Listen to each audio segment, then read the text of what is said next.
April's been a solid month for new indie game releases, and the week ahead is no exception. Welcome once again to Get Indie Gaming, and in this video, well, we're counting down the 10 best looking indie games expected out over the week ahead. I don't know how you do it. Traveling alone, all the way out here. It's a good job you showed up when you did. Things were starting to get a little dicey up here on my own. At number 10, coming out this week on Steam, we have Filament, a game that on the surface looks perhaps just another simple-looking puzzler, although that's certainly not the case. We had recent hands-on time with the demo in the Steam Spring Game Festival just gone, and found it all set to deliver one of the most compelling puzzle-based narrative-driven games of the year so far. Filament sees you take on the role of a spacefaring astronaut, stranded aboard on a spaceship called the Alabaster that's seemingly been abandoned.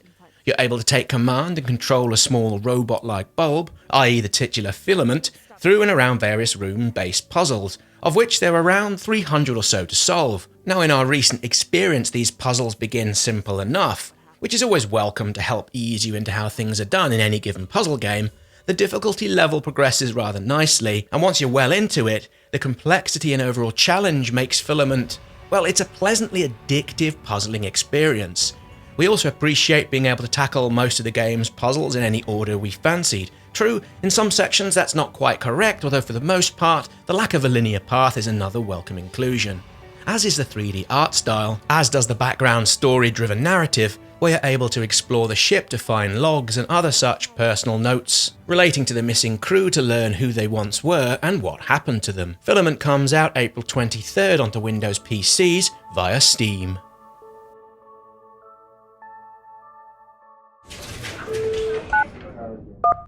"112, what's your emergency?" Coming up next, this week's number 9, 112 Operator. Well, it's the sequel to 911 Operator, with the team raising over $50,000 via Kickstarter towards the end of last year. In this sequel, well, you're tasked with working as an emergency dispatch call operator, where you receive calls from people needing emergency assistance, or sometimes perhaps otherwise, with you having to direct the various emergency services as and when required. Each call needs you to undertake specific things with which to complete the various actions before the call, or shall we say the puzzles, are solved.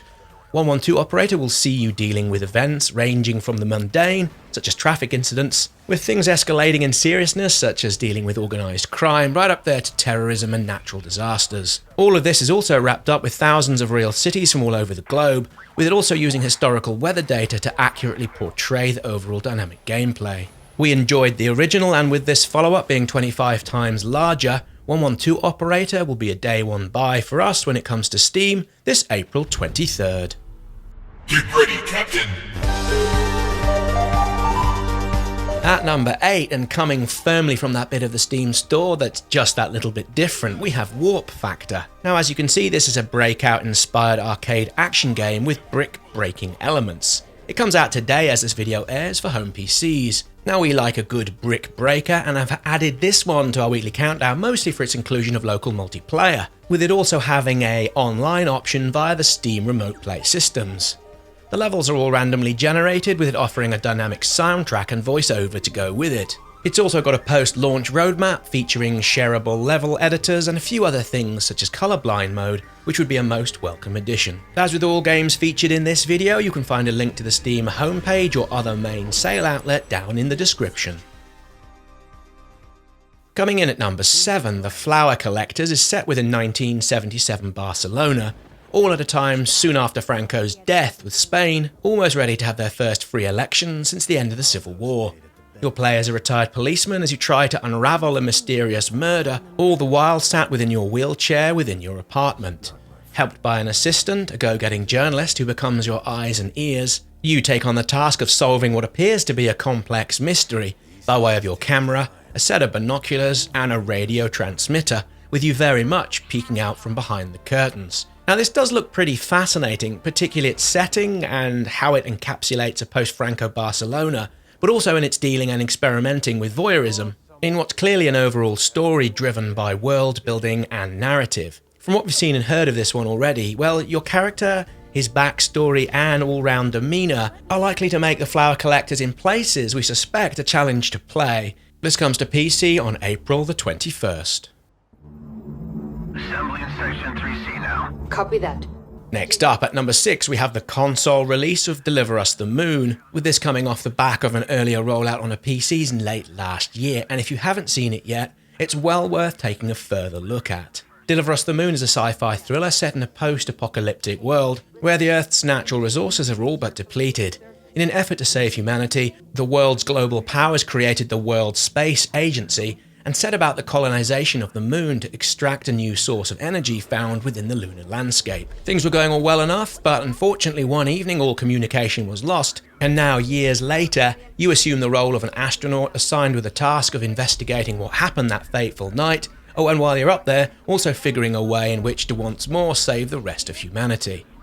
Now what we really enjoyed with this one when it first came out, aside from the puzzles, which they're not really too difficult, is how the overall story is told and how it builds. The writers have done a superb job with its pacing, and it's just such an absorbing narrative that it's easy to let it suck you right in. It's not an overly long game, we played it over the course of 2 evenings, and it comes in around 6 or so hours, although once you're done, we'll wager it will leave a strong overall impression that lingers away out the back of your mind for a good old while. Deliver Us the Moon comes out April 24th on all of the current generation's main consoles. Next up, at number 5, we have Sunless Sea, and like the previous game, this one's already out on the PC. Well, it's out since 2015 if we're being honest, although this April 23rd and 24th, it's coming out respectively on the Nintendo Switch and the Xbox One. Now this release is the Submariners edition, which sees you play as a steamship captain, tasked with making your way through a submerged subterranean ocean that changes and reconfigures itself with each death. The gothic theme is instantly recognisable to anyone who's seen and played Failed Better's long-running Fallen London series, with it being a deeply atmospheric and yet gloomy voyage of exploration and discovery. It's also incredibly beautifully written, with so many different and interweaving stories of wonders and weirdness that makes Sunless Sea a distinct and well-worthy purchase if you're into such tales. Okay, sure, it's hardly new, although if you haven't played it yet, well, it's well worth getting hold of. Moving on, and at number 4, The Shattering is a first-person, story-driven, psychological thriller that puts you in the mind of a chap called John Evans, where you're asked to piece together the events of his past and the present. As many viewers will already know, we've been turning our attention more and more of late towards these kind of narrative-driven games. The Shattering features no failure conditions, i.e. you cannot die, and the puzzles, well, they're not likely to be anything overly complicated. What makes The Shattering, to us at least, so interesting comes from how the gameplay is looking to submerge you into John's mind, all the while being guided within the game's 5 acts, we believe, by the voice of a doctor as you experience the moments that define, well, things that have made John into who he is. We're also loving the overall visuals with the photorealism at play and the soundtrack, which all feels like a fine match to the aesthetic as well. The Shattering comes out this week on April 21st by way of Steam.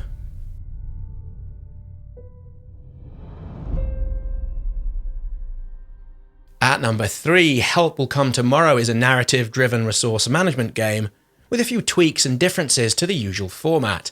This one's set within the frozen and harsh Siberian forest after a train crash, and all within the time frame of the October Revolution of 1917. While you'll need to meet the needs of the various characters in gathering resources, building a camp and looking after everyone's all-round health and well-being, there's more going on with Help Will Come Tomorrow than you might usually find within such resource survival managers. The developers have been keen to pitch this with a greater emphasis on the story. Again, there we go with another narrative-driven title. The elements here, they do offer some things that are really rather interesting.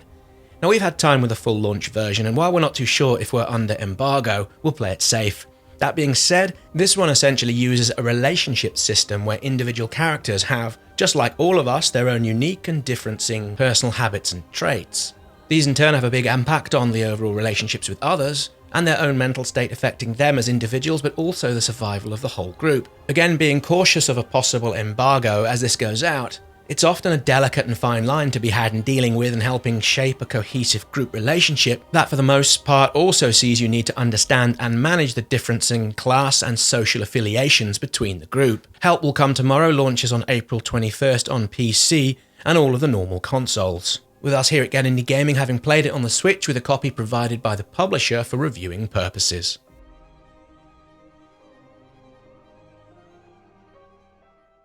Coming in at number 2, and from a solo developer called Jacob Williams, we have ITTA, a bullet hell boss rush type of adventure game where you play as a girl on a mission to avenge and take revenge on the deaths of her family, all the while being guided by the spirit of the family's pet cat.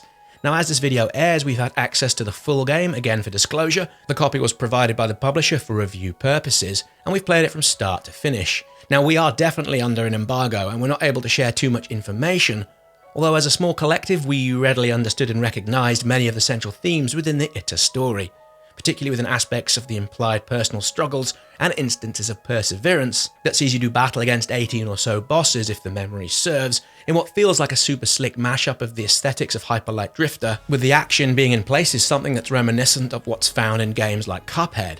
Unlike Cuphead though, ITTA does come with a number of accessibility options, which means players are able to enjoy the action and the story as it unfolds, without having to worry about the annoyance of, for example, being killed off hundreds and hundreds of times, which pretty much happened to us. You can expect a full review in the days that come, with ITTA launching on PC and the Nintendo Switch on April 22nd.